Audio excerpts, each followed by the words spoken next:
Hmm. Ghanaian women are definitely up there. East African women, for example, Ethiopian, Eritrean, like they're also extremely beautiful. I don't think I've ever seen anyone from those countries that has looked bad. Like they're all extremely pretty, very beautiful. Hey there, wonderful viewers. Welcome back to Afric TV, where we bring you stories from around the world that will make you laugh, learn, and feel inspired. Today, we are thrilled to have you with us once again. Before we jump into today's fascinating interview, just a quick reminder, if you haven't already subscribed to our channel, kindly hit the subscribe button and ring the bell so you never miss out on any of our latest adventures. Okay, so my name is Tracy. I'm a university student, and at the moment, I'm currently studying in Japan. So let me think about this. I think one interesting thing for me is that Japan is not really religious in the way that many other countries are. So in Ghana, we know that like Christianity and Islam are like the two biggest religions. In the UK, it's also Christianity, Islam, and then you have a few minority religions. Here in Japan, if you ask someone if they're religious, they're not really religious. They just follow things from different religions. So they might do a bit of Buddhism, a bit of Christianity, a bit of this. And so even when it came to Christmas time, people still go to school, people still go to work. It's not a holiday where everyone stays at home. So for me, that was a huge shock, personally. I think as well, Japanese people are very reserved. To me, they're very shy. So you have to try and make the first move if you want to interact with them. A lot of them are very curious and want to interact with foreigners, but they just don't know how to make that jump. And from what I know, the way that they are taught English as well is very different to how we are. So once again, there's also a communication barrier, stuff like that. What other things would I say about Japan? I don't know. So far, it's just mainly positive things in terms of like the way the society is. A lot of it is built on respect. So once again, similar to Ghana, you're kind of taught and made to understand to respect, people who help you, people who have done this for you. Even food. When you eat food, traditionally, you're meant to say something which essentially says thank you to the chef, the farmer, the person who got the ingredients. Like everything is based on respect, making things easy for everyone, and just making things very easy and simple. So in terms of public standards, everything is absolutely perfect. So you said I can't be biased. So of course, Ghanaian women are definitely up there. I think as well, I could not give a special mention to South African women or East African women, for example, Ethiopian, Eritrean. Like they're also extremely beautiful. I don't think I've ever seen anyone from those countries that has looked bad. Like they're all extremely pretty, very beautiful. I think their faces overall, like they just have very nice faces. Even for example, even with Sudanese women as well, I'll include them too. A lot of them have faces that would be suited for like models. So they have very much like nice bone structure, would be perfect for modeling, things like that. Very nice skin, very nice smiles, just overall very good facial features. Men, this one I'm not too sure because personally I've only really grown up around like West African men a lot. And once again, apart from that, I would say like maybe like Sudanese men, because once again, Sudanese people in general, nice bone structure, very nice jaws and stuff.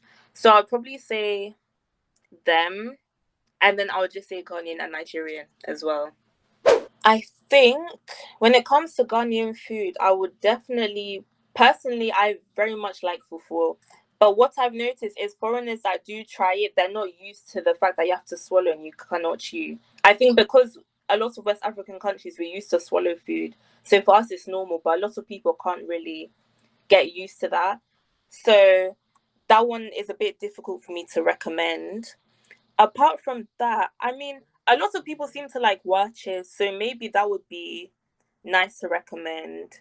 Me personally, one of my favorite foods I do like is anwamu and like mako and like plantain, yam. So essentially rice with like a tomato pepper sauce, and you have a lot of different side dishes. So that's one thing I quite like, and I feel like if you can handle spicy food, that would be a good thing to try.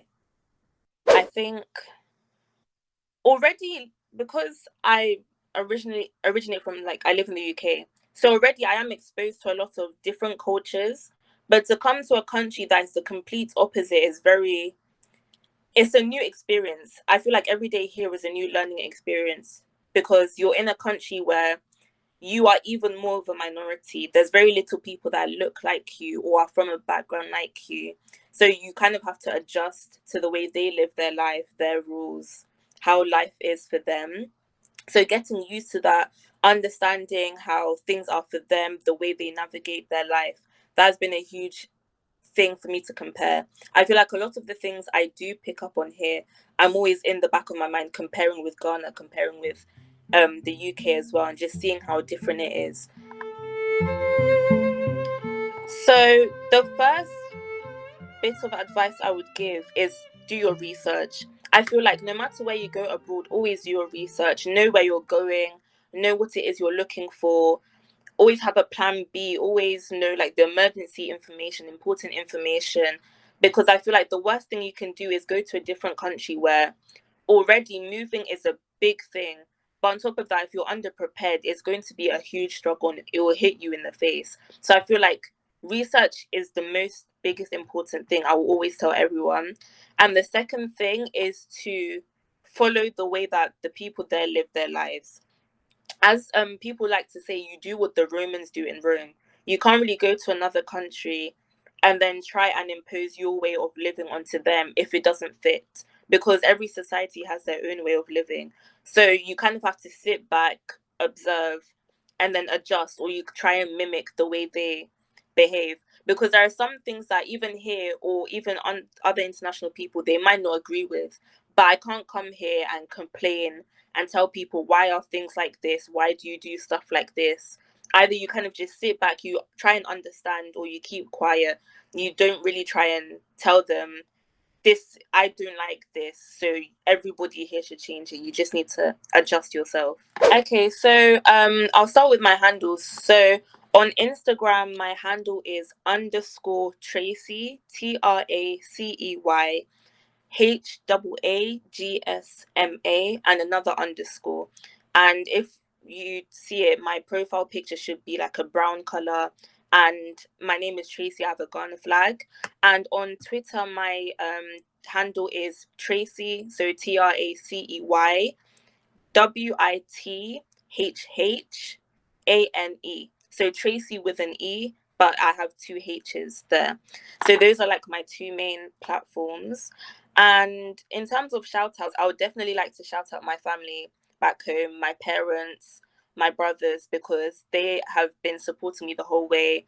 Originally, when I was moving, I didn't tell anybody. So only my family and my three best friends knew. And so from the beginning of this process till now, they have been the ones that have supported me the most. And I've also had quite a few friends as well who have been watching me document my journey, and they have supported me a lot and encouraged me to keep going and share everything that I've learned so much. So I'd really like to thank a lot of my friends.